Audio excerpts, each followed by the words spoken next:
और सब घर चल गया। तुमने गई? हाँ, नहीं जाएगी। क्या करना है छुट्टी में? पढ़ना है। 11th रहेगा।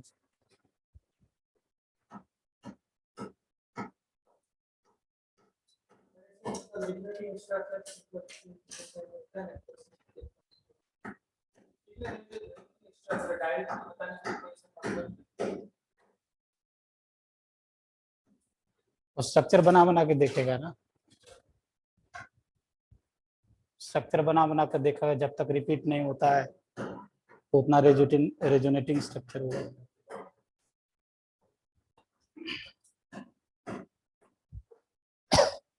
जितना बताए उतना ध्यान रख लो, इनफ। समझा? वही सब मेनली पूछा करते हैं।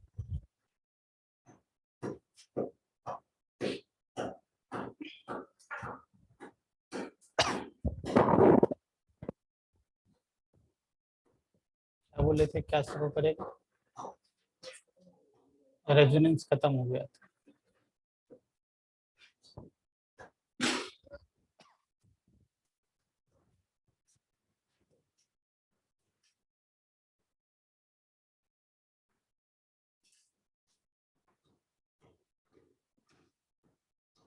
एरोमेटिसिटी,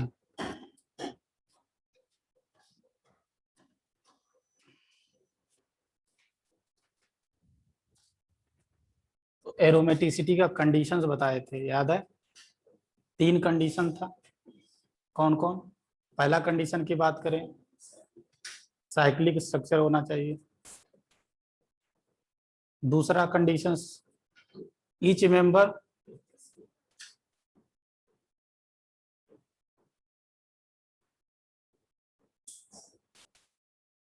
शुड बी ईदर या तो sp या तो sp2 हाइब्रिडाइज होना चाहिए। दैट मीन्स प्लेनर होना चाहिए, क्योंकि अगर sp होगा तो लीनियर होगा, sp2 होगा तो ट्रायगोनल प्लेनर होगा। That both are planar structure, that is planar. तीसरा अगर कंडीशन बात करें तो हकेल रूल था।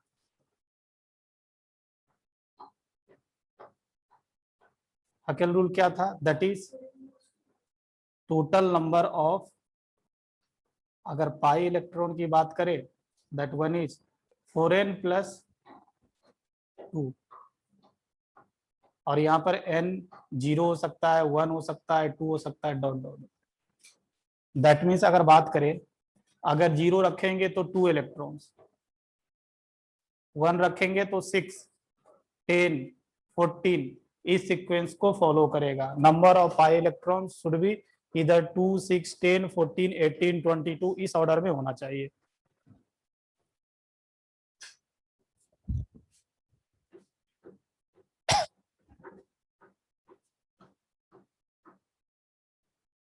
अब इसकी टाइप्स की बात कर लेते हैं, टाइप्स ऑफ एरोमेटिसिटी। ये 2 तरह का होता है, एक को बोलते हैं बेंजीनोइड, और दूसरा होता है non benzenoid.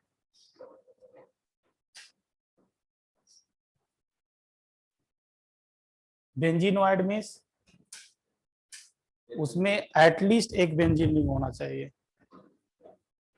At least 1 benzene ring होना जरूरी है। और नॉन बेंजीनोइड मतलब एरोमेटिक तो होगा, मतलब बेंजीन रिंग नहीं होगा। इसमें क्या होगा? नो बेंजीन रिंग, इसमें बेंजीन रिंग नहीं होगा।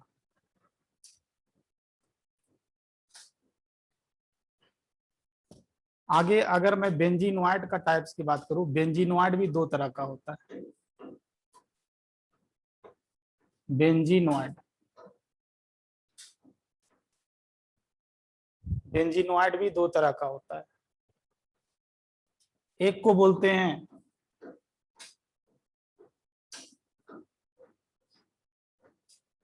फ्यूज्ड बेंजीनोइड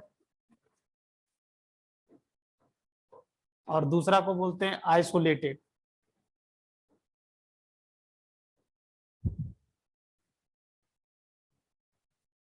फ्यूज बेंजीनोइड के लिए एरोमेटिसिटी देखने के लिए total whole system is consider for aromaticity.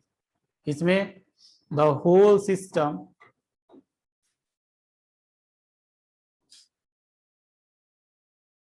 is considered for aromaticity।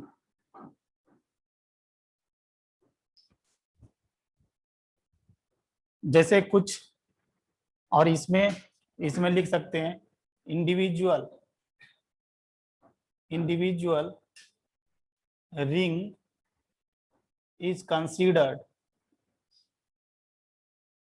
for aromaticity।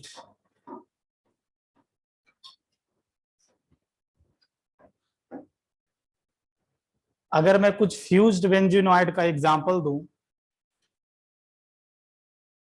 मतलब यहां क्या होगा, रिंग फ्यूज्ड होगा, रिंग क्या होगा, फ्यूज्ड होगा। जैसे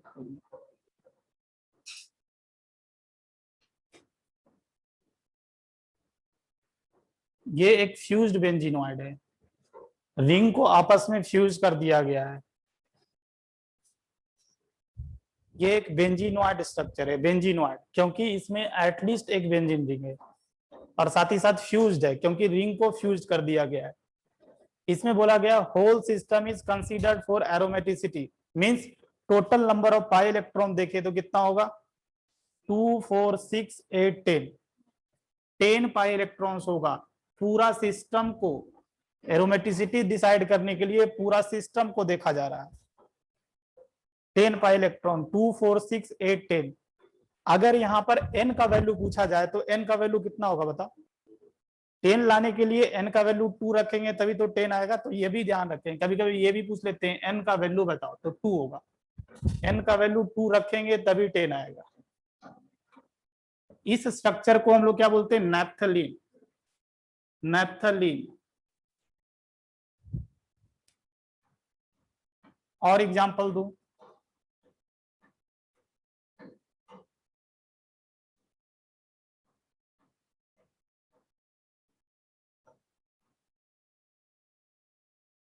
इसको क्या बोलते हैं, एंथ्रासीन बोलते हैं, एंथ्रासीन।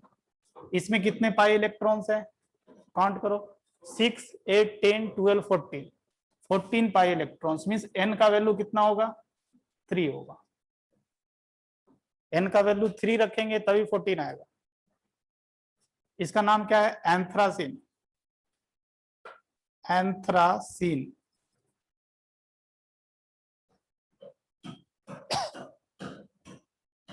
ये भी एक फ्यूज्ड बेंजीनोइड है, फ्यूज्ड बेंजीनोइड।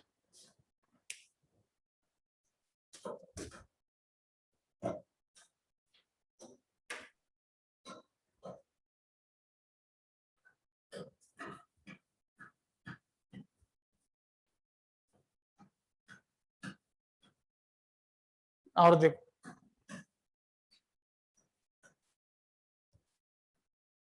इसको बोलते हैं पिनेंथ्रासीन।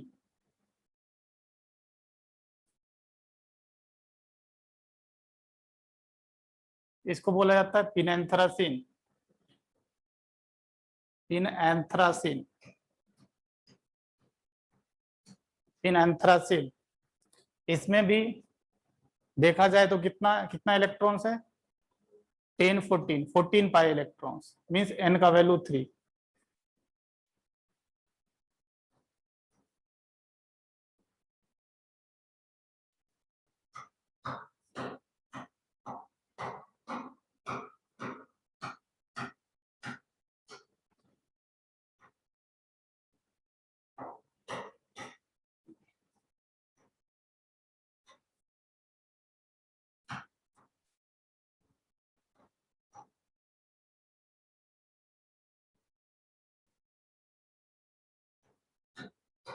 ये जो स्ट्रक्चर है ये एक बेंजीनोइड स्ट्रक्चर नहीं है, बट ये ध्यान रखना है इसमें टोटल पाई इलेक्ट्रॉन देखा जाए कितना है 10 पाई इलेक्ट्रॉन्स, मींस ये एरोमेटिक है, एरोमेटिक है बट बेंजीनोइड नहीं है। इस मॉलिक्यूल्स को हम लोग एजुलिन बोलते हैं। क्या? एजुलिन। एजुलिन, ये सब नाम याद करना पड़ेगा। एजुलिन को प्रैक्टिकली देखा गया, इसका कुछ ये डायपोल मोमेंट होता है और ये ब्लू कलर का लिक्विड है, मींस एजुलिन को इस तरह से भी दिखाया जाता है। तो ये ध्यान रखना कि एजुलिन का नेट डायपोल मोमेंट होता है, ये पूरे पाई इलेक्ट्रॉन डीलोकलाइज्ड है, रिंग के ऊपर प्लस चार्ज है, ये भी पाई इलेक्ट्रॉन डीलोकलाइज्ड है, इस पर माइनस चार्ज है, मींस इसके ऊपर एक नेट डायपोल मोमेंट होता है। हाँ यहाँ पर 14, 6, 10, 14 मींस इसका डायपोल मोमेंट ध्यान रखिएगा, इस एजुलिन का नेट डायपोल मोमेंट 0 नहीं होता है और ये इसका एक स्पेसिफिक कलर होता है due to this dipole moment, blue liquid इसको बोलते हैं एजुलिन को। तो ये दोनों बातें एजुलिन के बारे में ध्यान रखना है।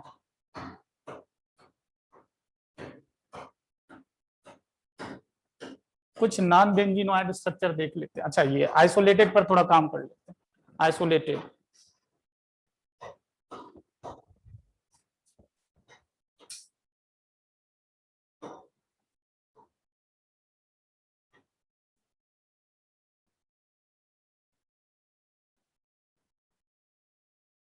ये देखो आइसोलेटेड सिस्टम है, दैट इज आइसोलेटेड सिस्टम्स। यहाँ पर फ्यूज था, यहाँ पर आइसोलेटेड है। तो यहाँ पर एरोमेटिसिटी डिसाइड करने के लिए इंडिविजुअल रिंग को देखते हैं, इंडिविजुअल रिंग को। तो ये एरोमेटिक है, ये भी एरोमेटिक है, तो हम बोलेंगे पूरा सिस्टम एरोमेटिक है। तो ये क्या है? एरोमेटिक है। ये भी 6 पाई इलेक्ट्रॉन के साथ एरोमेटिक है, ये भी 6 पाई इलेक्ट्रॉन के साथ एरोमेटिक है। अगर कोई ऐसा स्ट्रक्चर हो गया,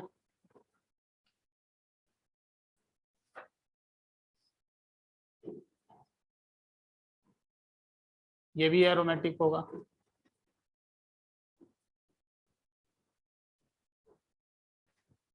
तो ये सब आइसोलेटेड बेंजीनोइड है।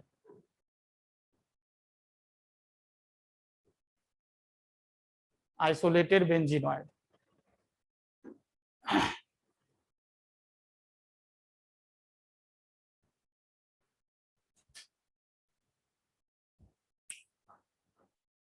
तो इतना तक तो समझ में आ रहा होगा।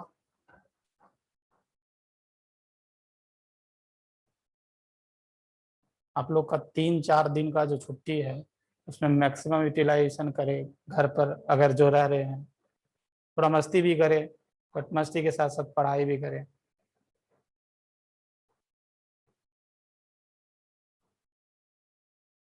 क्योंकि देखोगे इस बुधवार से अगले बुधवार तक, मीन्स अगले बुधवार तक ऑलमोस्ट लगभग नहीं के बराबर क्लासेस है।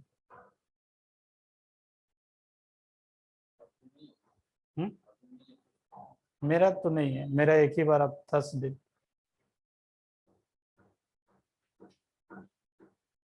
Thursday classes. हाँ क्लासेस तो होगा ना, क्लासेस आज जैसे बायोलॉजी क्लास है, कल भी बायोलॉजी क्लास है, फिर उसके बाद थर्सडे के एक ही बार, मीन्स कल के बाद कोई क्लासेस नहीं। हम लोग अब हम भी जाएंगे, कल हम क्लास ही नहीं ले रहे हैं।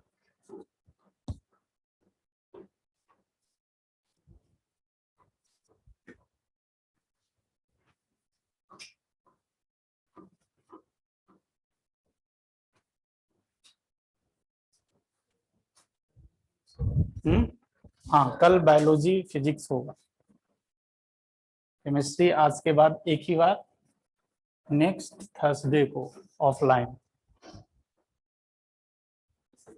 हम्म हम्म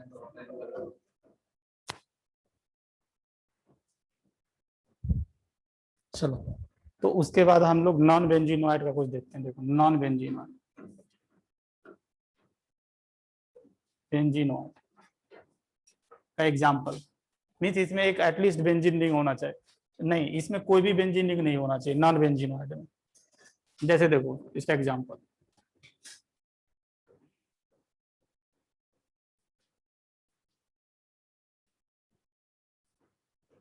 ये बताओ एरोमेटिक है या नहीं? एरोमेटिक, 2 पाई इलेक्ट्रॉन के साथ एरोमेटिक है, मीन्स एन का वैल्यू 0 है यहाँ पर, एरोमेटिक है।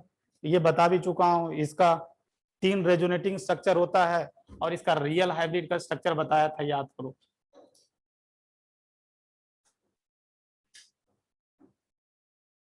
ऐसा ही था,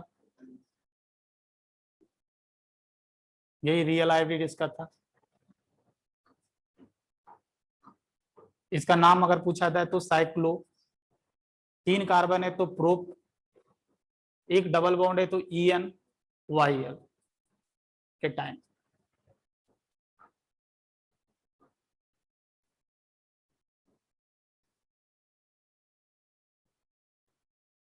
ये भी बताओ, ये भी एरोमेटिक है या नहीं? है, साइक्लिक है, हर एक मेंबर sp2 हाइब्रिडाइज्ड है, और साथ ही साथ number of pi electron 2 pi electron है, तो 2 पाई इलेक्ट्रॉन के साथ ये एरोमेटिक है। इसका नाम क्या होगा? साइक्लो, 4 कार्बन है तो ब्यूट, सिंगल एक डबल बॉन्ड है तो EN, फिर क्या YL, डाई के टाइम, 2 प्लस चार्ज है ना, तो डाई के टाइम। ये भी देखो, बताओ ये भी sp2 हाइब्रिडाइज, 6 पाई इलेक्ट्रॉन्स, ये रेजोनेंस में पार्टिसिपेट होगा, करेगा, ये भी करेगा, क्योंकि अब ये समझ में आना चाहिए, क्योंकि रेजोनेंस पढ़ा दिया गया है। ये भी पाई इलेक्ट्रॉन्स पार्टिसिपेट करेगा, p ऑर्बिटल्स में होगा, ये भी p ऑर्बिटल्स में होगा, ये p ऑर्बिटल्स आपस में पूरा रेजोनेंस होगा, डीलोकलाइजेशन ऑफ पाई इलेक्ट्रॉन्स होगा, तो 6 पाई इलेक्ट्रॉन के साथ ये क्या है? एरोमेटिक है, मींस n का वैल्यू 1। इसका नाम अगर बोला जाए तो क्या होगा? साइक्लो, 4 कार्बन है तो but, EN YL di anion. ये कैटायन था, ये एनाइन था, ये भी बताया था, देखो याद करो, ट्रोपिलियम कैटायन।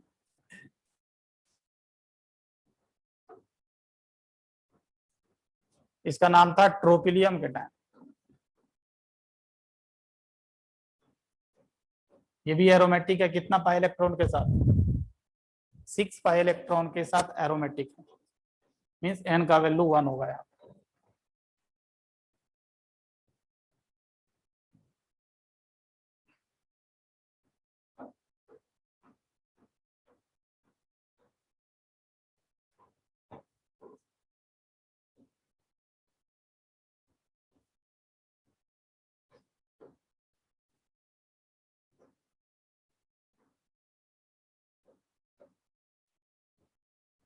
बताओ ये एरोमेटिक है या नहीं? है, 6 पाई इलेक्ट्रॉन के साथ एरोमेटिक है, कंटिन्यूअस कंजुगेशन से देख सकते हो, यहाँ पर भी एक खाली p ऑर्बिटल्स, खाली p ऑर्बिटल्स, ये सब ओवरलैपिंग करेगा, कंटिन्यूअस कंजुगेशन होगा, तो 6 पाई इलेक्ट्रॉन के साथ ये क्या है? एरोमेटिक है।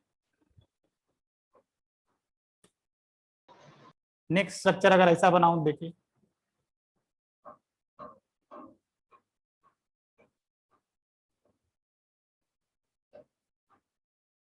बताओ अभी, 10 पाई इलेक्ट्रॉन्स मींस एरोमेटिक। इसका अगर नाम बोला जाए तो क्या होगा बताओ? साइक्लो ऑक्टा, ऑक्टा 3 है तो ऑक्टा, ऑक्टा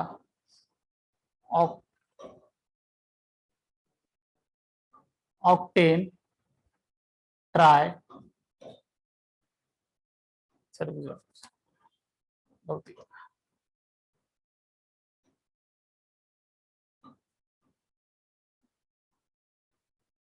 ऑक्टेन, अच्छा सॉरी, यहाँ पर ऐसे थोड़ा सा गलती हुआ, ऑक्टा ट्राई इनाइल डाई एन के टाइम,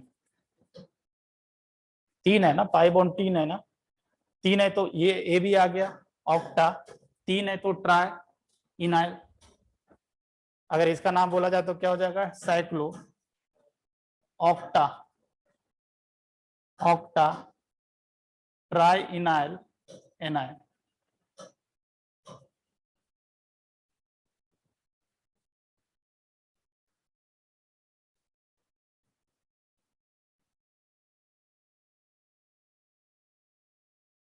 अच्छा एक और स्ट्रक्चर अगर 5 कार्बन में देखे तो देखो,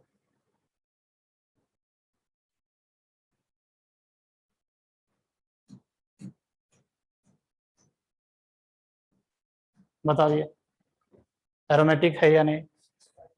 6 पाई इलेक्ट्रॉन के साथ एरोमेटिक है, इसको हम लोग क्या बोलेंगे साइक्लो, 5 कार्बन है तो पेंटा डाई इनाइल एनाइन, हाँ डाई एनाइन 2 होगा, डाई एनाइन।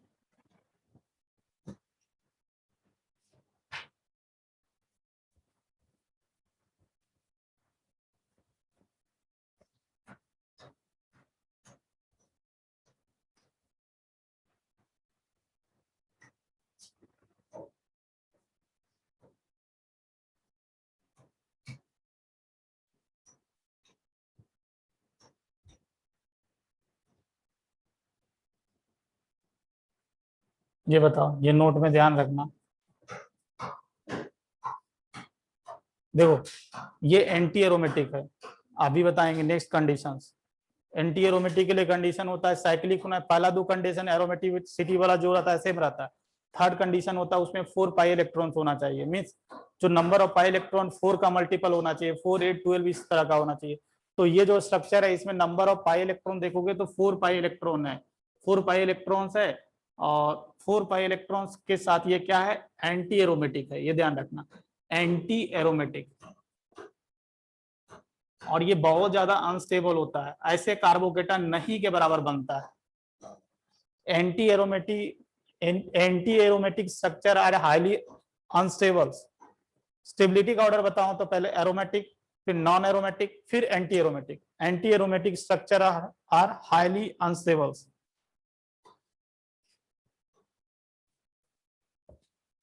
चलो थोड़ा सा एंटी एरोमेटिक की भी बात कर लेते हैं।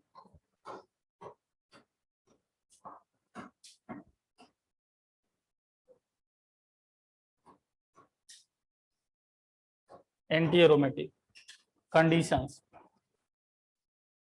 पहला कंडीशन ध्यान रखना है साइक्लिक होना चाहिए, दूसरा कंडीशन भी ध्यान रखना है ईच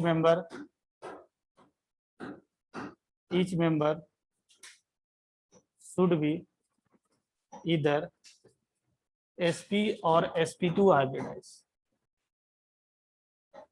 दैट मीन्स प्लेनर होना चाहिए। तीसरा कंडीशन है इसमें नंबर ऑफ पाई इलेक्ट्रॉन जो होता है दैट वन इज 4n पाई होता है, 4n पाई, ये 4n होता है, और यहाँ पर n का वैल्यू जो होगा दैट इज 1 2 3 सो ऑन होगा, मीन्स इसमें नंबर ऑफ पाई इलेक्ट्रॉन जो होना चाहिए या तो 4 होना चाहिए, 8 होना चाहिए, 12 होना चाहिए, 16 होना चाहिए, 4 का मल्टीपल होना चाहिए।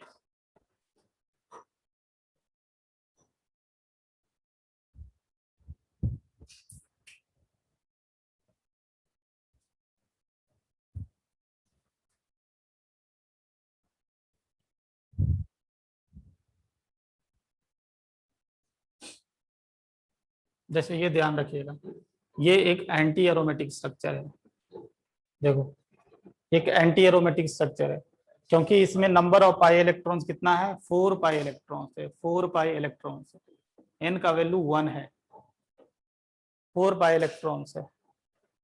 पहला 2 कंडीशन तो देखो साइक्लिक है, ईच मेंबर sp2 हाइब्रिडाइज्ड है, और तीसरा जो हकेल रूल्स को ये फॉलो नहीं करता है इसलिए इसको एंटी एरोमेटिक बोले हम, एंटी एरोमेटिक। अपना एरोमेटिसिटी को ये एंटी एरोमेटिक है तो एंटी एरोमेटिक हाईली अनस्टेबल, तो उसके बचने के लिए ये डायमेराइज हो जाता है। कैसे डायमेराइज होता है इसको ध्यान रखिएगा, ये इस तरह से डायमेराइज हो जाता है, ये एंटी एरोमेटिक स्ट्रक्चर है। अगर एग्जाम में पूछा जाए तो ये एंटी एरोमेटिक बोलेंगे, बट एंटी एरोमेटिसिटी से थोड़ा स्टेबिलिटी गेन करने के लिए डायमर बनाता है। कैसे डायमर बनाता है देखिए,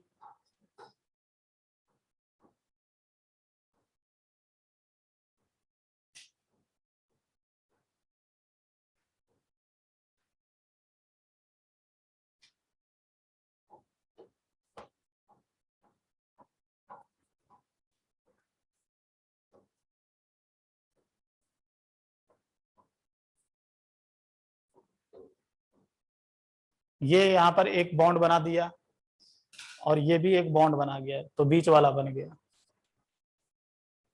तो थोड़ा सा ज्यादा स्टेबल हो गया इसलिए डायमर बनाकर।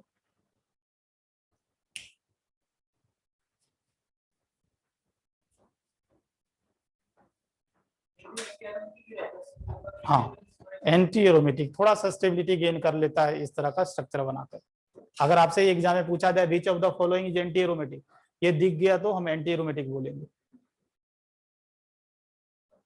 एक दूसरा ये भी इंपॉर्टेंट इंफॉर्मेशन है, इसको भी ध्यान रखिएगा, ये अक्सर पूछा करते हैं जो अभी बता रहे हैं।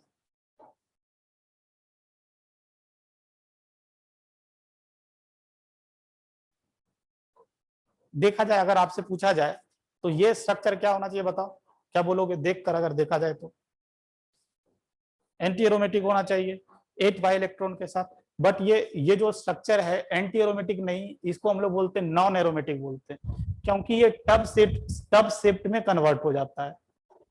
अगर ये पूछा जाए तो ये क्या होता है, ये एक एंटी एरोमेटिक बोलना गलत है, इसको कभी भी हम एंटी एरोमेटिक नहीं बोलेंगे, ये नॉन एरोमेटिक है, नॉन एरोमेटिक है। क्यों नॉन एरोमेटिक है, क्योंकि ये it gets converted into tub shift. Actually ये नेचर में टब शिफ्ट में पाया जाता है, ऐसा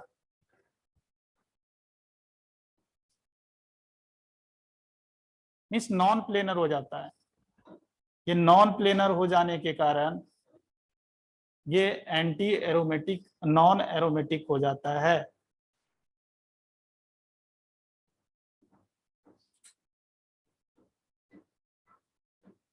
तो अगर ये स्ट्रक्चर पूछा जाए तो कभी भी एंटी एरोमेटिक नहीं बोलना है, नॉन एरोमेटिक बोलना है। इसको क्यों नॉन एरोमेटिक बोलना है, क्योंकि ये टब शिफ्ट में एग्जिस्ट करता है।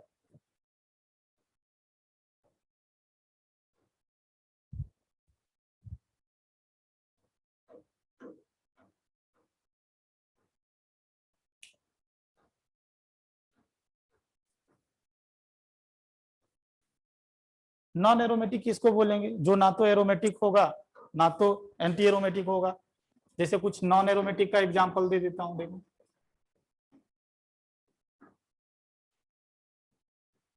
जैसे अगर हम आपसे पूछे कि ये क्या होगा बताओ,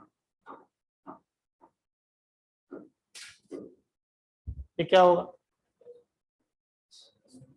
देखो ये कार्बन sp3 हो गया, अगर ये कार्बन sp3 हो गया मीन्स नॉन प्लेनर हो गया, तो ये क्या हो गया, हम लोग बोलेंगे नॉन एरोमेटिक है। मतलब एरोमेटिक एंटी एरोमेटिक के लिए तो पहला दो कंडीशन होना जरूरी है, थर्ड कंडीशन चेंज होता है, ये सेकंड कंडीशन को ये फॉलो नहीं कर रहा है। हर एक मेंबर sp2 या sp हाइब्रिडाइज नहीं है, एक मेंबर sp3 हाइब्रिडाइज हो गया।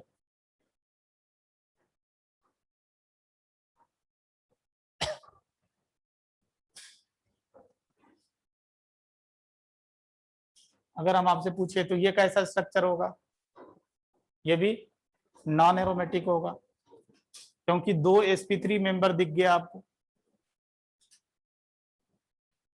मीन्स नॉन एरोमेटिक के लिए अगर आपको sp3 मेंबर एक दिख जाए तो आप उसको नॉन एरोमेटिक बोलोगे, और इसको ध्यान रखना है ये भी नॉन एरोमेटिक ही है। आपको इस फॉर्म में बनाकर वो कभी नहीं देंगे, ऐसा बनाकर पूछेंगे, वो उस फॉर्म में बनाकर नहीं पूछेंगे, ये स्ट्रक्चर बनाकर देगा, बोलेगा कौन सा नॉन एरोमेटिक है, तो अगर ये दिख गया तो हम बोलेंगे नॉन एरोमेटिक। तो चाहो तो ये आप इसमें भी एग्जांपल ये लिख लो फिर से, ताकि आपको ध्यान रहे, ये भी नॉन एरोमेटिक। हाँ, भले ही इसमें कोई sp3 मेंबर्स नहीं दिख रहा है, बट एक्चुअली किस फॉर्म में एग्जिस्ट करता है, टब शेप में एग्जिस्ट करता है, जो कि नॉन प्लेनर होता है। तो आई थिंक सो आप aromatic, anti aromatic, non aromatic का पहचान कर लोगे। चलो कुछ क्वेश्चंस प्रैक्टिस करो।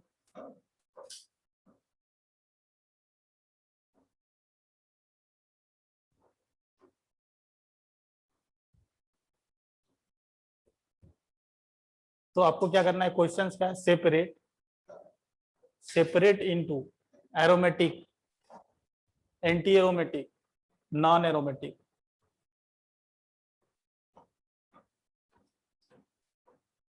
जैसे मैं कुछ स्ट्रक्चर बनाता हूं, आप मुझे बताते जाओ।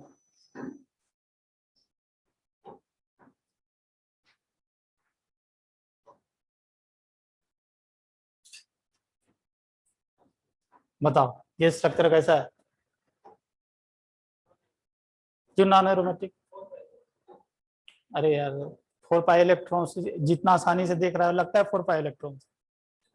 ऑक्सीजन के ऊपर दो दो लोन पेयर है, दो लोन पेयर है, बट एक लोन पेयर रेजोनेंस में पार्टिसिपेट करेगा, एक नहीं करेगा।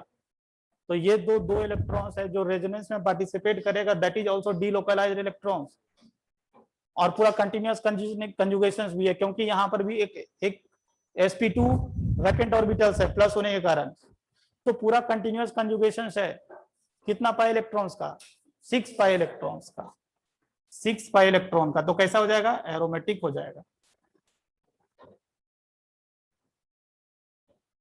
ये पूरा कंटिन्यूअस रेजोनेंस होगा, इसलिए तो मैं रेजोनेंस पढ़ाया।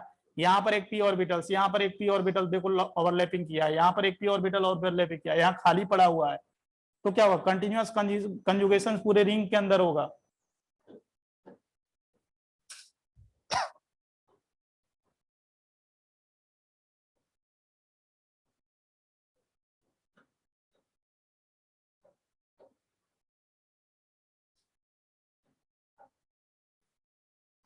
इसमें बताओ,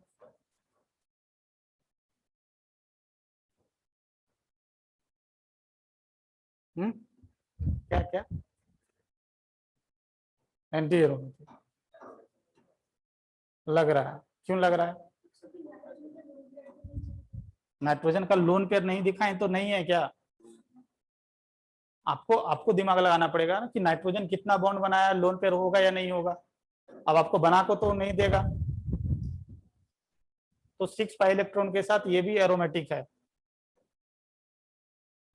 अगर ये हम प्लस गायब कर देते तो क्या होता बताओ, तो क्या होता, नॉन एरोमेटिक होता है, क्योंकि ये कार्बन sp3 हाइब्रिडाइज हो जाता है। तो ये सब ध्यान रखना, प्लस क्यों देते हैं, ताकि कंटिन्यूअस कंजुगेशन हो पूरे रिंग में।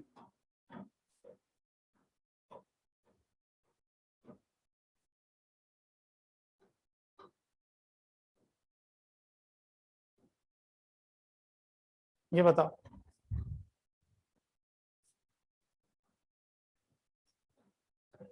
ये पिरिडीन है, ये पिरिडीन बताया हूं, इसको क्या बोलते हैं, पिरिडीन।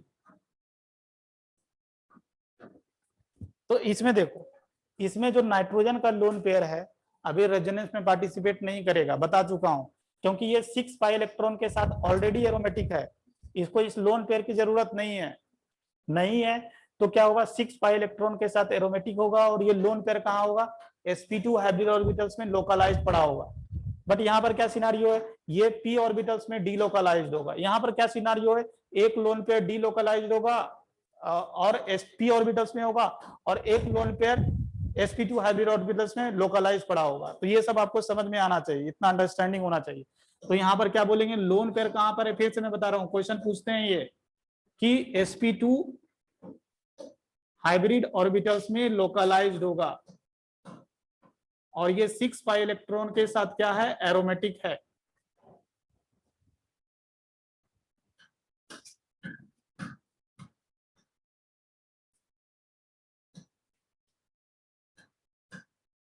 अब ये बताओ, इसको पायरोल बोलते हैं हम लोग, ये क्या है, पायरोल, जो भी पायरोल। तो ये बताओ, aromatic, anti aromatic, non aromatic, क्या एरोमेटिक है, क्योंकि यहाँ पर एक लोन पेयर है, और ये लोन पेयर अभी कौन सा ऑर्बिटल्स में होगा, पी ऑर्बिटल्स में होगा और डी लोकलाइज्ड होगा, क्योंकि इसको रेजोनेंस में जरूरत है, एरोमेटिक होने के लिए जरूरत है उस लोन पेयर की। तो ये लोन पेयर कहाँ होगा, फिर से मैं लिख देता हूं, lone pair present in P orbitals, और कैसा होगा, डी लोकलाइज्ड होगा। और इसमें भी 6 पाई इलेक्ट्रॉन के साथ क्या है, एरोमेटिक है।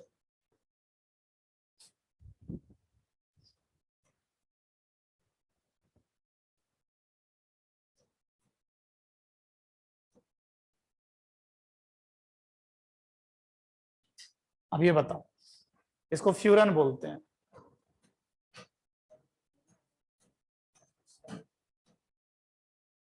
ये भी एरोमेटिक है।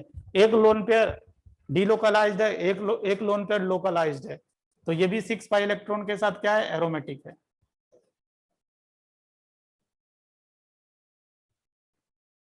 ये बताओ, इसको थायोफिन बोलते हैं, थायोफिन।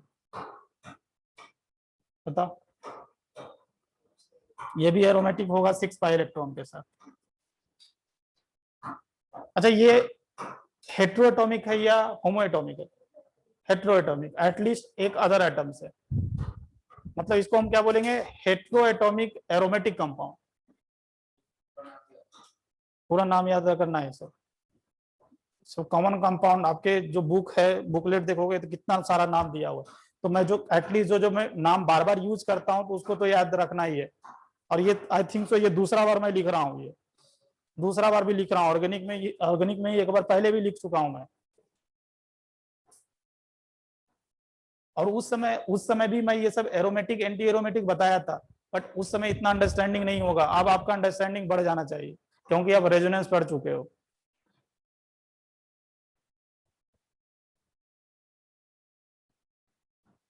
अगर हम ये पूछें तो बताओ,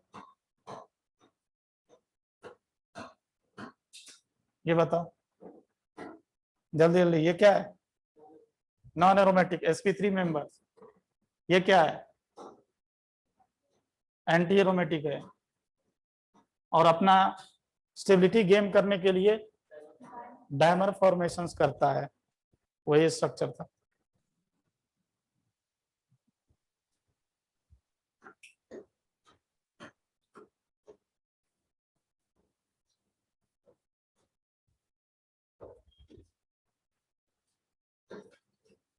जो कभी कभी ऐसा भी पूछ लेते हैं।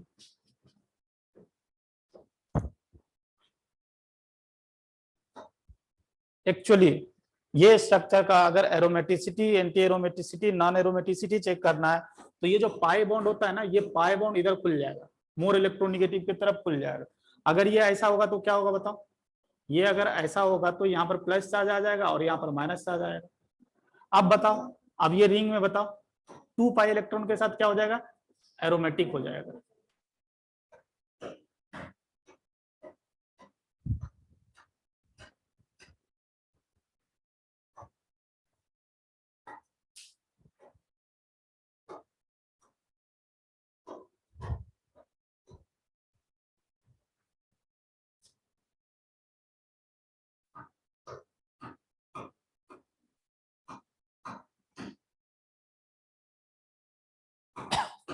बुक लाए हो, बुक, ऑर्गेनिक का बुक।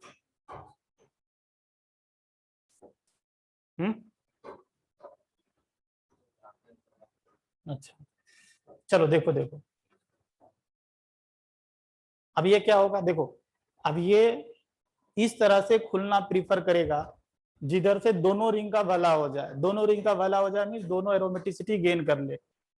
मीन्स अगर ये ऊपर खुला तो यहाँ माइनस हो जाएगा, यहाँ माइनस हो जाएगा तो ये एंटी एरोमेटिक हो जाएगा, और इसका भी डिस्टर्बेंस हो जाएगा, ये भी एंटी एरोमेटिक हो जाएगा। तो ये कभी भी ऐसा नहीं चाहेगा, ये क्या चाहेगा कि हम इस तरह से खुले, इस तरह से खुलने से क्या होगा, ये भी एरोमेटिक हो जाएगा, ये भी एरोमेटिक हो जाएगा।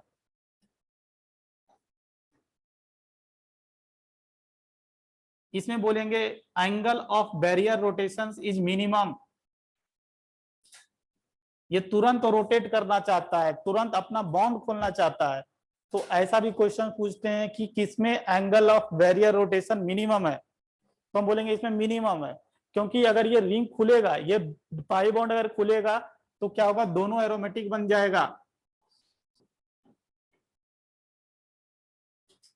ये भी एरोमेटिक, ये भी एरोमेटिक, ओवरऑल एरोमेटिक।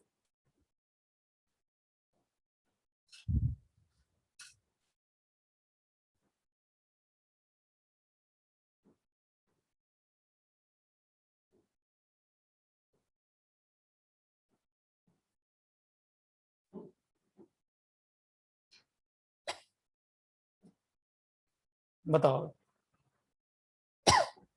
किधर खुलेगा, या खुलना चाहेगा या नहीं चाहेगा, ऊपर की तरफ खुलेगा। क्यों, ये भी एरोमेटिक और ये ट्रोपिलियम कैटायंस जो कि हाईली स्टेबल्स होता है। अगर हम इन दोनों में पूछे, इन दोनों में angle of barrier rotation minimum किसमें होगा, कौन जल्दी खुलना चाहेगा, ये जल्दी खोलना चाहेगा, क्योंकि ये जो स्ट्रक्चर होता है ट्रोपिलियम कैटायन, ये हाईली स्टेबल्स होता है ट्रोपिलियम कैटायन, बट वहां पर भी ये भी एरोमेटिक होगा, बट ये जो स्ट्रक्चर ये जो मिलेगा, ये that one is highly aromatic tropylium cations. तो ये सब बातें का भी ध्यान रखना, ये इस तरह से खुल जाएगा, मैं यहीं पर बना देता हूं।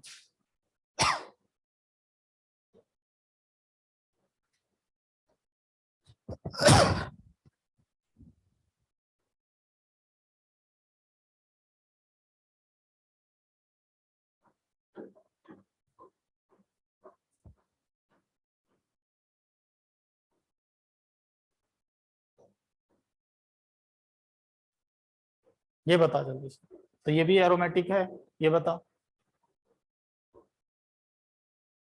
अरे यार इसमें अब क्या सोचना, ये एंटी एरोमेटिक है और ये हाईली अनस्टेबल्स होता है, बता चुका हूं। ये ऐसे कार्बोकेटाइन बनते भी नहीं है।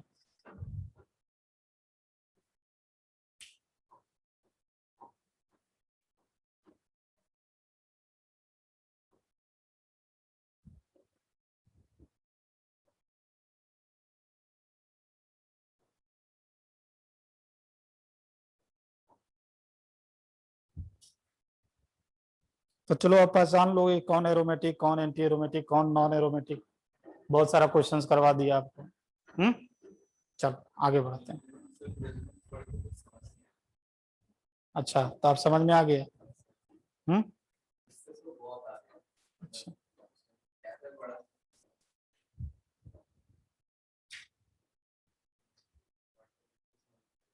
हम्म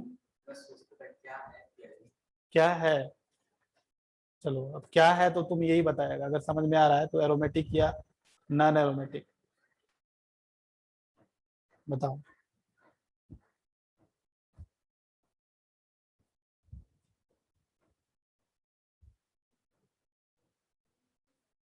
एरोमेटिक, ये बोरोन, बोरोन बोरोन का क्या हालचाल है, बोरोन का हालचाल। बोरोन के ऊपर दो लोन पेयर, बोरोन के वैलेंस शेल्स में कितना इलेक्ट्रॉन्स होता है। अरे यार इसके पास एक पी वैकेंट पड़ा होगा, पी वैकेंट पड़ा होगा इसके पास। या नहीं तो यहाँ पर एक चीज और, थोड़ा रुक जाओ, यहाँ पर एक एच डालो, हाइड्रोजन डालो। हाँ तब पर देखो, इसके इसके वैलेंस शेल्स में तीन इलेक्ट्रॉन्स होता है, तो तीनों का बॉन्ड बना लिया है, तब पर भी इसके पास एक वैकेंट पी पड़ा हुआ है। अगर मैं बोरोन बोरोन ये 5 इलेक्ट्रॉन्स, इसका अगर मैं आउटर मोस्ट शेल का कन्फिग्रेशन बताऊं, तो 2s में 2 इलेक्ट्रॉन्स, 2p में 1 इलेक्ट्रॉन्स होता है। अगर एक्साइटेड स्टेट में बनाऊं, क्योंकि ये 3 बॉन्ड बनाया है, एक्साइटेड स्टेट में बनाने के लिए यहाँ पर करना पड़ेगा, तब पर भी एक पी खाली पड़ा हुआ है ना, तो ये पी खाली पड़ा हुआ है, तो क्या करेगा, that will help in delocalisation, delocalise help करने में हेल्प करेगा ना। यहाँ पर पी खाली पड़ा हुआ, क्या करेगा, ये बॉन्ड खुलेगा, फिर यहाँ पर फिर ऐसे खुलेगा, इस तरह का कंटिन्यूअस कंजुगेशन होगा ना। तो ये भी हम क्या बोलेंगे, 6 पाई इलेक्ट्रॉन के साथ क्या है, एरोमेटिक है, और ये इसका हाइब्रिडाइजेशन क्या है, sp2 हाइब्रिडाइज है।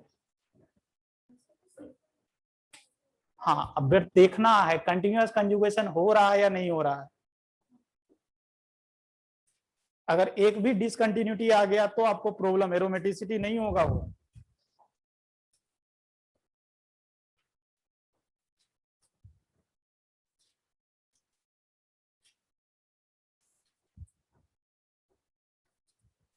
चलो उसके बाद देखो आप नेक्स्ट।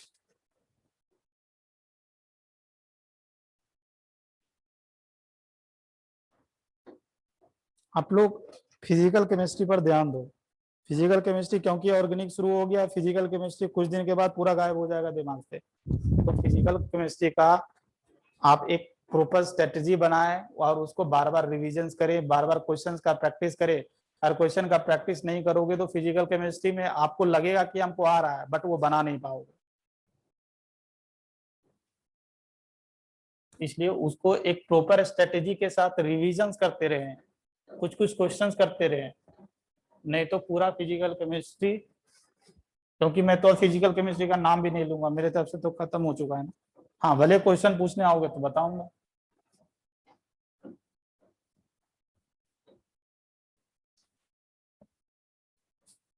जो क्वेश्चन क्लासरूम में ऑर्गेनिक में कराया जाता है तो उसको घर में जाकर प्रैक्टिस करें, उसका रफ कॉपी ले, उसको क्वेश्चन को कैसे क्या क्या बातें बताते हैं उसको आप रिविजन्स करें। आपके पास तो एटलीस्ट एक और सुविधा है कि अगर नहीं समझ में आ रहा है तो वीडियो लेक्चर भी अवेलेबल है, वहां पर आप देख सकते हो उस पर्टिकुलर पार्ट को।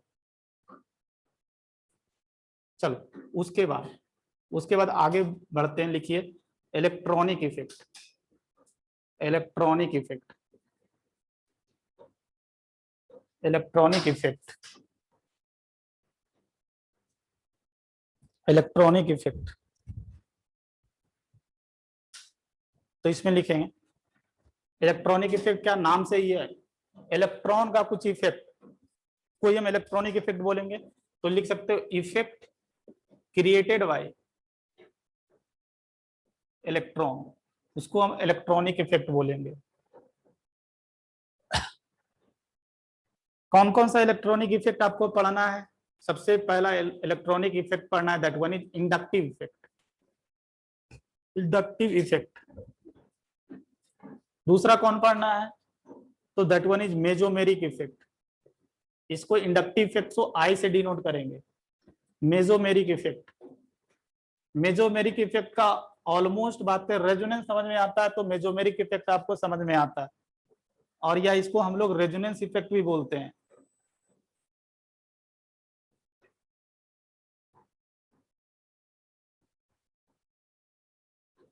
मीन्स जहां मेजोमेरिक वहां रेजोनेंस, रेजोनेंस नहीं तो मेजोमेरिक नहीं। तीसरा होता है हाइपर कंजुगेशन। अभी आप ऑर्गेनिक का जीओसी ट्यूब का क्वेश्चंस नहीं बनाए, क्योंकि अभी बनाओगे तो फ्रस्ट्रेशन होगा, कुछ क्लासेस और जाने दे फिर जीओसी ट्यूब का क्वेश्चंस बनाए। अभी आपको जो पढ़ाया गया उसका मात्र रिवीजन करें। अभी जीओसी कुछ ये सब पूरे कवर हो जाएगा। Acidic strength, basic strength, hyper conju, acidic strength, basic strength, tautomerisms, ये सब पढ़ा दूंगा। लिविंग ग्रुप क्या होता है ये सब पढ़ाने के बाद आप क्वेश्चंस बनाएं, क्योंकि क्वेश्चन जो है एक पर्टिकुलर सेक्शंस में नहीं है, पूरा क्वेश्चन खिचड़ी है उसमें, पूरा मिला हुआ है। तो पहले ये सब टॉपिक कवर होने दे फिर उसके बाद बनाए। हाँ, आपको जो पढ़ाया जाता है उसको बार बार रिविजन किया करें, ताकि आपको क्वेश्चंस फिर बाद में देखकर समझ में आना चाहिए कि हाँ ये इस सेक्शन का क्वेश्चंस है, तो रिवीजन से ही होगा। Next one is electromeric effect. Electromeric effect.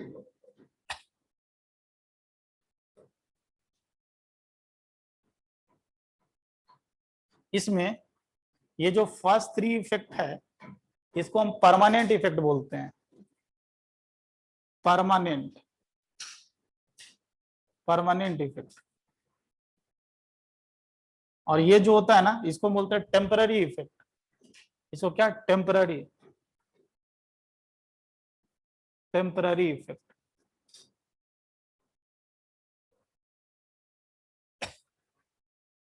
एक एक को हम इंडिविजुअल डिस्कशंस करेंगे।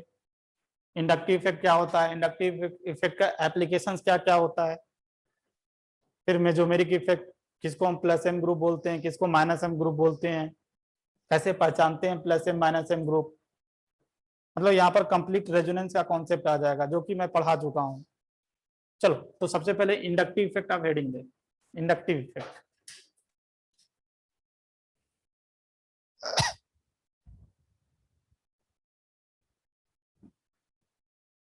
Inductive effect.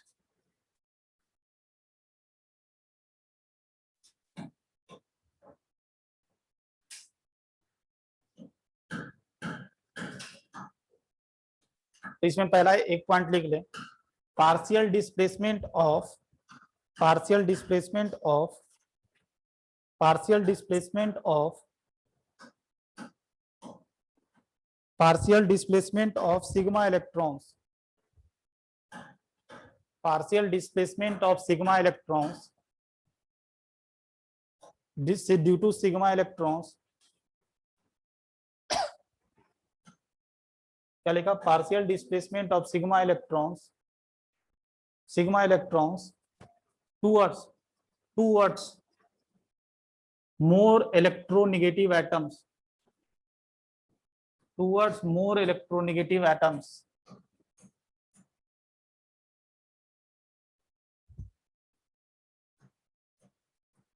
towards more electronegative atom। इसको समझने की कोशिश करें।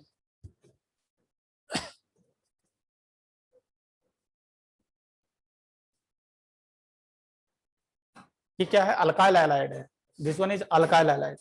हम ये जानते हैं कि इसका इलेक्ट्रोनेगेटिविटी की बात करें तो हाइड्रोजन का इलेक्ट्रोनेगेटिविटी कार्बन से ज्यादा होता है।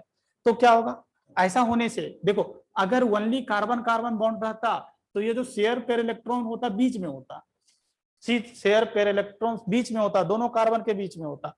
बट यहाँ पर ये हाइड्रोजन जो है मोर इलेक्ट्रोनेगेटिव है, तो मोर इलेक्ट्रोनेगेटिव एटम्स होने के क्या करेगा ना, ये जो शेयर पेयर इलेक्ट्रॉन से अपनी तरफ खींच लेगा। ऐसा करने से क्या होगा, इसको ज्यादा इलेक्ट्रॉन मिल गया तो इसलिए पार्शियल नेगेटिव, इसको इलेक्ट्रॉन की कमी हो गई पार्शियल पॉजिटिव। समझ रहे हो, उधर शिफ्ट हो गया, बीच में रहता तो कोई चार्ज क्रिएट नहीं होता। But as the electron pair has been shifted to more electronegative atom, तो इसके ऊपर partial negative partial positive characters आ गया। इसको इलेक्ट्रॉन ज्यादा मिल गया तो नेगेटिव, इसको कम मिला इसलिए पॉजिटिव।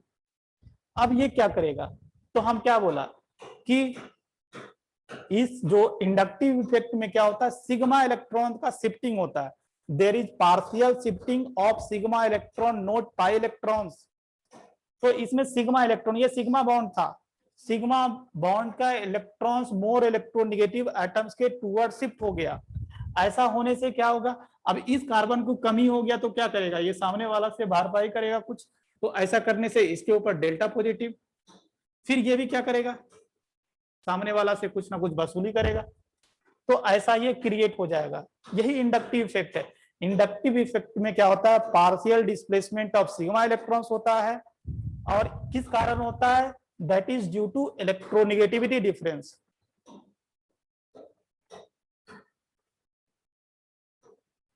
चलो इतना समझ में आ रहा है, इसको बना लो। जैसे एक और एग्जांपल समझाता हूं, देखो ये मेटल्स है, एम क्या है, मेटल्स है, तो इसको समझने की कोशिश करें। तो मेटल्स का काम क्या होता है, सामने वाला जो भी दिखे उसको इलेक्ट्रॉन चिपका देगा, दे देगा। Metals are electropositive in natures. तो ये मेटल्स क्या करेगा कि अपना इलेक्ट्रॉन दूसरे को दे देगा। मेटल्स क्या करता है, इलेक्ट्रॉन देना चाहता है। Metals are electropositive in natures, तो मेटल्स क्या करेगा, अपना इलेक्ट्रॉन कुछ इसको दे दिया, तो ये भी क्या करेगा, अपना पूरा इलेक्ट्रॉन नहीं रखेगा, ये सामने वाला को थोड़ा ट्रांसमिट कर देगा। ये भी क्या करेगा, ये सामने वाला को ट्रांसमिट कर देगा। ऐसा ये इफेक्ट क्रिएटेड होगा। तो ये समझने की कोशिश करें, ये जो ग्रुप यहाँ पर दिखाए हैं इसको हम माइनस आई ग्रुप बोलते हैं, और ये जो यहाँ पर दिखाए हैं इसको क्या बोलते हैं, that is plus I group. क्यों माइनस आई ग्रुप बोले, क्योंकि ये जो चेन दिख रहा है ना, उससे इलेक्ट्रॉन खींच लिया। इसको क्यों बोलते हैं प्लस आई ग्रुप, क्योंकि ये दूसरे को इस चेन को इलेक्ट्रॉन दे दिया। तो आगे जाकर देखोगे दो डिविजन्स हो जाएगा, एक प्लस आई और एक माइनस आई। तो इतना समझ में आ रहा है। चलो इन दोनों एग्जांपल को लिखने के बाद इसके कुछ फीचर्स लिख लें। इसका कुछ फीचर्स होता है, इंडक्टिव इफेक्ट का क्या फीचर्स है। तो सबसे पहले लिखे, ये एक परमानेंट इफेक्ट है, this is a permanent effect. This is a permanent effect.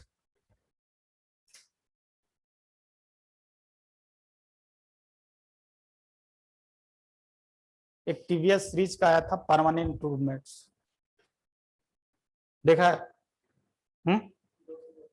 2 series देखा। चलो, तो ये it is a permanent effect. दूसरा दूसरा लिखो, दूसरा पॉइंट लिखो। It arises due to electronegativity difference. Electronegativity difference, यहां पर भी इन दोनों के बीच इलेक्ट्रोनेगेटिविटी डिफरेंस, यहां पर भी इन दोनों का इलेक्ट्रोनेगेटिविटी डिफरेंस। जनरली मेटल्स का इलेक्ट्रोनेगेटिविटी कम होता है एज कंपेयर टू कार्बन, इसलिए ऐसा हुआ। तो इलेक्ट्रोनेगेटिविटी की बात कब करेंगे? जब इंडक्टिव इफेक्ट की बात कब करेंगे? जब इलेक्ट्रोनेगेटिविटी डिफरेंस होगा। तो इसका मेन रीजन क्या है? Inductive effect are causes due to electronegativity difference. जब भी इलेक्ट्रोनेगेटिविटी डिफरेंस होगा, इंडक्टिव इफेक्ट वहां पर हाजिर होगा। ये परमानेंट इफेक्ट है। थर्ड पॉइंट,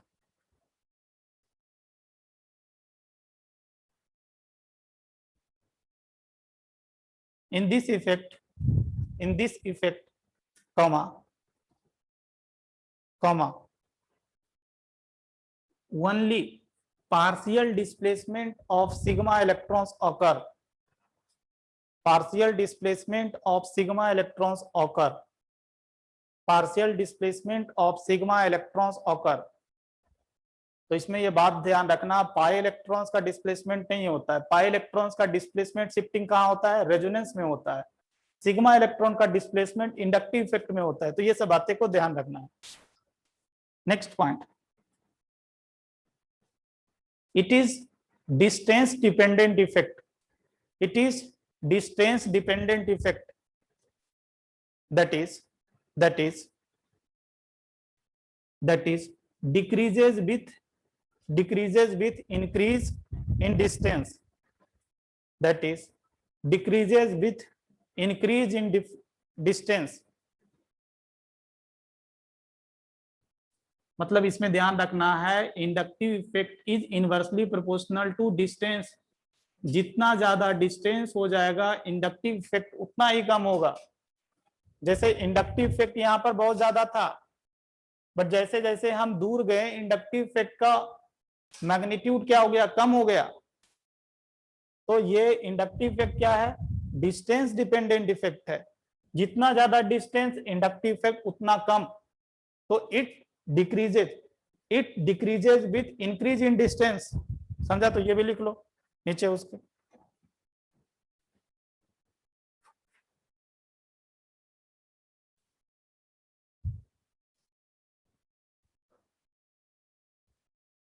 जैसे आगे जाकर पढ़ाऊंगा तो बताऊंगा, ये जो मेजोमेरिक इफेक्ट होता है ये डिस्टेंस इंडिपेंडेंट होता है, बट ये इंडक्टिव इफेक्ट डिस्टेंस डिपेंडेंट होता है। तो ये सब बातें क्वेश्चंस बनाने में हेल्प करेगा।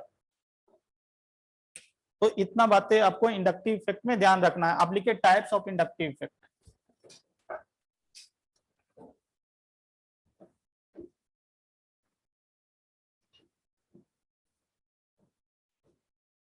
Types of inductive effect.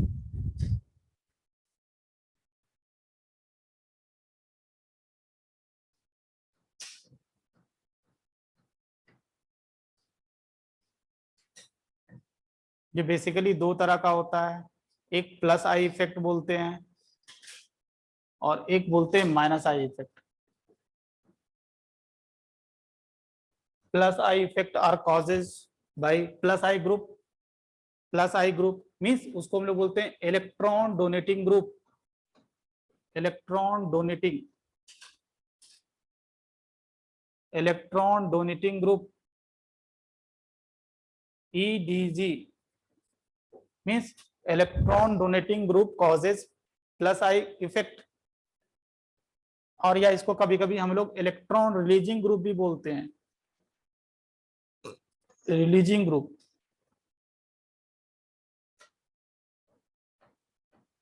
ERG। और minus I effect causes bye electron withdrawing group.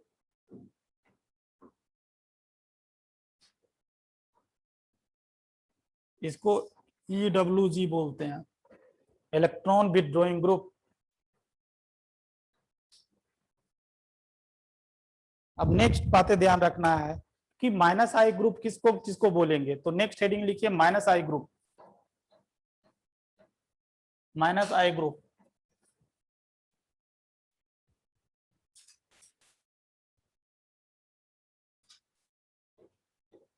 Minus I group means electron withdrawing group की बात कर रहे हैं। तो लिखें इसमें all cationic group, all cationic group, all cationic group, all cationic group वहां पर लिख लें। जैसे NH3+, ये एक माइनस आई ग्रुप है। अगर इसके ऊपर प्लस चार्ज है तो सामने वाला क्या करेगा, सामने वाला जो भी एटम्स होगा उससे इलेक्ट्रॉन लेना चाहेगा। समझ रहे हो, प्लस चार्ज है ना, इसको इलेक्ट्रॉन की कमी है। तो जितने भी कैटायनिक ग्रुप होते हैं they all are consider as minus I group, क्योंकि इसको इलेक्ट्रॉन चाहिए तो सामने वाला से क्या करेगा, इलेक्ट्रॉन ये छीन लेगा। जैसे और कुछ एग्जांपल दो, NR3+, जैसे और एग्जांपल OH2+। तो ये सब some of the examples of plus I group, sorry minus I group. जैसे NF3+,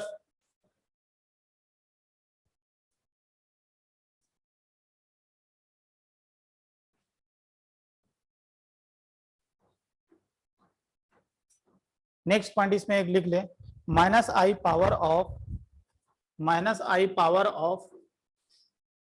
power of any cation, any cation is greater than minus I power of neutral.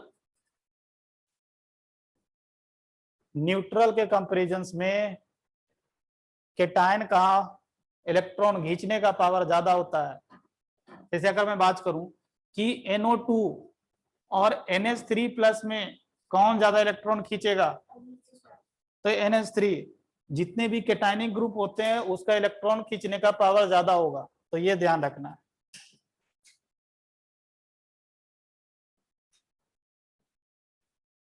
Next point, all halogens, all halogens.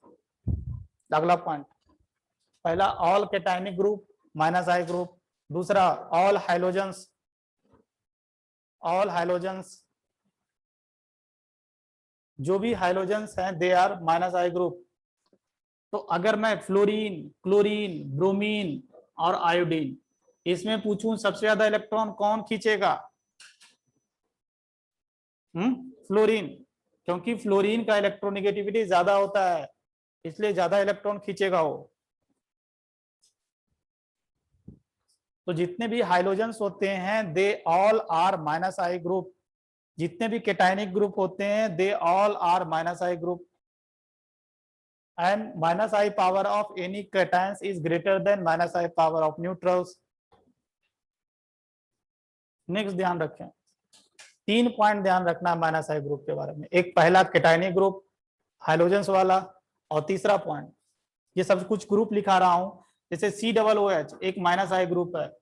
जैसे और example दूं NO2, और example दूं CHO, COR, almost लगभग जितने भी functional group होते हैं they all are minus I group.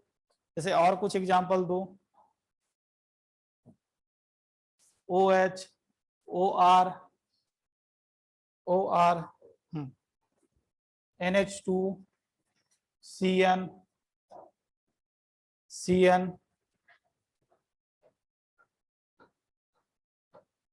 COR।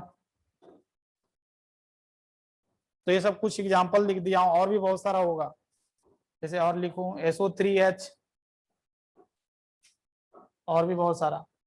तो ये सब some of the examples of minus I group, ये सब माइनस आई ग्रुप है, इस इलेक्ट्रॉन खींचने का काम करेंगे। ये सब फंक्शनल ग्रुप है। ये कौन सा फंक्शनल ग्रुप है, हाँ?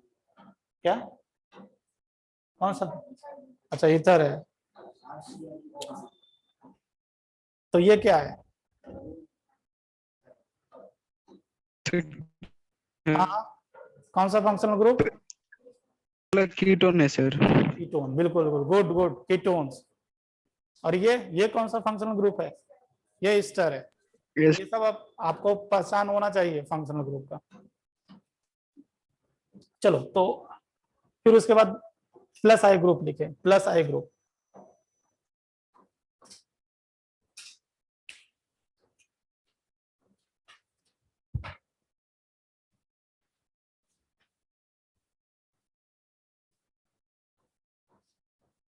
पहला point, all anionic group, all anionic group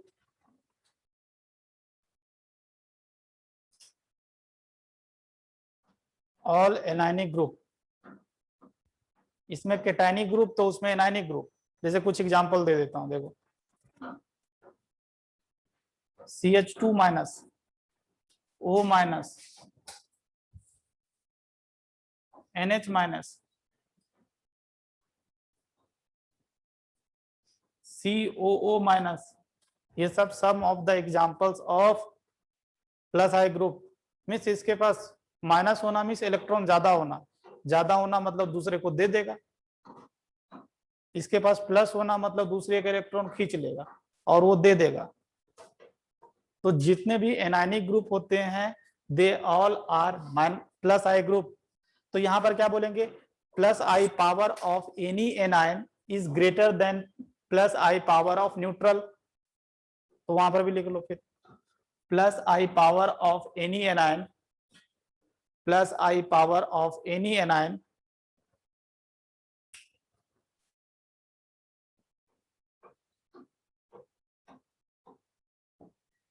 plus I power of any anion is greater than plus I power of neutrals, plus I powers of neutrals। जैसे हम अगर पूछें कि इन दोनों में प्लस आई पावर किसका ज्यादा होगा, तो हम क्या बोलेंगे? माइनस ओ माइनस का। Means free bond O minus का ज्यादा इलेक्ट्रॉन देने का पावर होगा एज कंपेयर टू OH, क्योंकि वो न्यूट्रल है और ये एनायन है। Next point, all alkyl group, all alkyl group. बहुत दिन से बोलते आ रहा हूं कि all alkyl group are plus I group, all hydrogens are minus I group, all alkyl group. यहां पर एक पॉइंट लिख लेना, plus I power is directly proportional to, plus I power is directly proportional to number of branching, number of branching at free valent carbon, free valent carbon plus I power is directly proportional to number of carbon at free valent carbon. जैसे ये free valent carbon है, यही free valent है, ये सब free valent है। तो क्या बोला गया देखो, जैसे अगर मैं पूछे हमसे, देखिए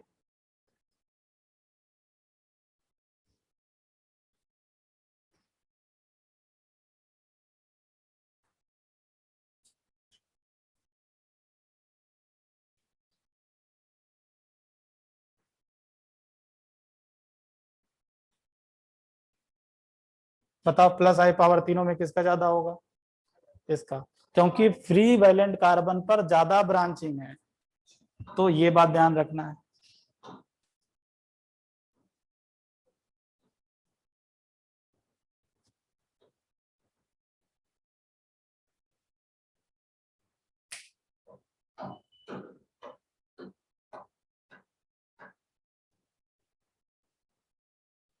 आई बोर्ड का विजिबिलिटी बहुत अच्छा है लग रहा है। मॉनिटर चेंज हुआ, कैमरा, कैमरा तो चेंज ही हुआ है, ये तो पहले वाला ही कैमरा है। हम्म,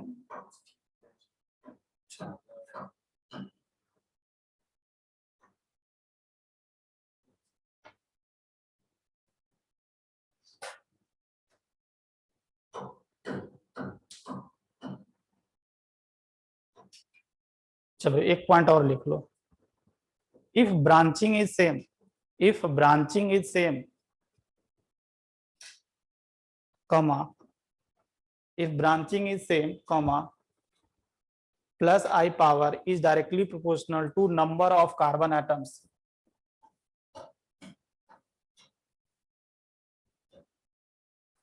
plus I power is directly proportional to number of carbon atoms.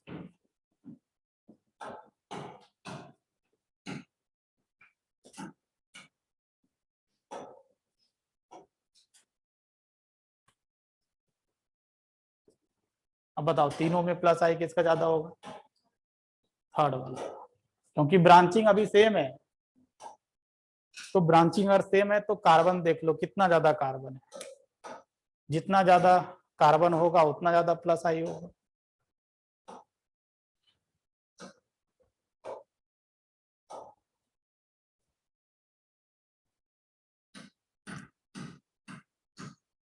चलो कुछ क्वेश्चंस आगे कर रहे हैं कि जैसे अगर हाइड्रोजन है, ड्यूटेरियम है, ट्रिटियम है, इन तीनों में प्लस आई किसका ज्यादा होगा? मीन्स ये सब कैसे ग्रुप होंगे? इलेक्ट्रॉन देने वाले होंगे या इलेक्ट्रॉन लेने वाले होंगे? तो ये सब इलेक्ट्रॉन देने वाले ग्रुप होंगे। तो कौन ज्यादा इलेक्ट्रॉन देगा? तो ये ट्रिटियम ज्यादा इलेक्ट्रॉन देता है। This one is plus I power, plus I power. जैसे अगर मैं बात करूं फ्लोरीन, OH, NH2, ये कैसे ग्रुप हो गए बताओ? इलेक्ट्रॉन देने वाले या इलेक्ट्रॉन खींचने वाले? खींचने वाले, माइनस आई पावर। तो माइनस आई पावर बताओ किसका ज्यादा होगा तीनों में से? फ्लोरीन ज्यादा इलेक्ट्रोनेगेटिव, फिर यही मतलब ये ज्यादा इलेक्ट्रॉन खींचेगा, फिर OH खींचेगा, फिर NH2 खींचेगा। ये ज्यादा इलेक्ट्रोनेगेटिव, कम इलेक्ट्रोनेगेटिव, इससे भी कम इलेक्ट्रोनेगेटिविटी। चलो अगर हम पूछे कि फ्लोरीन और क्या क्या OH ज्यादा इलेक्ट्रोनेगेटिव? अरे यार ये पता है ना इलेक्ट्रोनेगेटिविटी कि फ्लोरीन का ज्यादा होता है, फिर ऑक्सीजन का होता है, फिर नाइट्रोजन का होता है। चलो इन दोनों में कौन ज्यादा इलेक्ट्रॉन खींचेगा? तो ये ध्यान रखना है NO2 ज्यादा खींचेगा। ये माइनस आई पावर है। क्यों ऐसा होता है? तो देखो अगर मैं इसका स्ट्रक्चर बनाऊं तो इसके ऊपर प्लस चार्ज आ जाता है। तो अगर प्लस चार्ज आ गया तो क्या करेगा बताओ? न्यूट्रल से ज्यादा इलेक्ट्रॉन खींचेगा ये। तो NO2 का इलेक्ट्रॉन खींचने का पावर फ्लोरीन से ज्यादा होता है।